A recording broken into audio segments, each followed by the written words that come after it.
ఢిల్లీలో మా ఎంపీ అవినాష్ రెడ్డి గారు ఈరోజు సెక్రటరీని కలిశారు, పెట్రోలియం కార్యదర్శి. అక్కడ ఇంకొక షాకింగ్ ఇది తెలిసింది. అక్కడ వెళ్తే అయ్యా మా దగ్గర నుంచి సప్లైస్ అయితే బాగా ఉన్నాయి, రెగ్యులర్ నార్మల్ గా ఉన్నాయి, కానీ అక్కడ నుంచి ఒక వింత లెటర్ ఆయిల్ మార్కెటింగ్ కంపెనీస్ కి వచ్చింది. అక్కడ పౌర సరఫరాల శాఖ civil supplies commissioner who is part of the government, ఆయన సంబంధం లేనివాడు కాదు, ఆయన ఆయిల్ మార్కెటింగ్ కంపెనీలకు రాసిన లెటర్ సిఆర్డీఏలో కన్స్ట్రక్షన్ కు డీజిల్ అవసరం ఉంటుంది కాబట్టి కొరత రానియకుండా బల్క్ ఇవన్నీ అక్కడ దగ్గరుండే బంకుల్లో అంతా ఇవ్వండి అని చెప్పి లెటర్ రాశాడు. Which is not possible.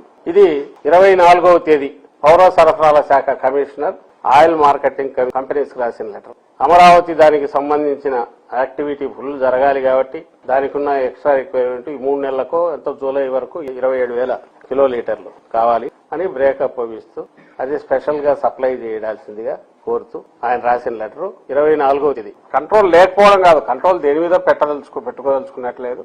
అంటే ఈ రోజు కొరత అని చెప్తున్న దానికి మీకున్న అమరావతి తప్ప ప్రపంచంలో ఏమీ లేదు, రాష్ట్రం ఏమైనా పర్వాలేదు, అమరావతి అనే ఒక దోపిడీకి వేసుకున్న ఒక మార్గం అనండి, లేదా దానికోసం క్రియేట్ చేసుకున్న ఒక మీ సొంత కళ, మీ డ్రీమ్ ఏదైతే ఉందో దానికోసం అని చెప్పి ఎంటైర్ గవర్నమెంట్ అంతా కూడా దానికోసమే పనిచేస్తుంది. దానికి సప్లైలు కావాలని చెప్పి ఆ ఓఎంసీలకు పౌర సరఫరాల శాఖ కమిషన్ రాయడం.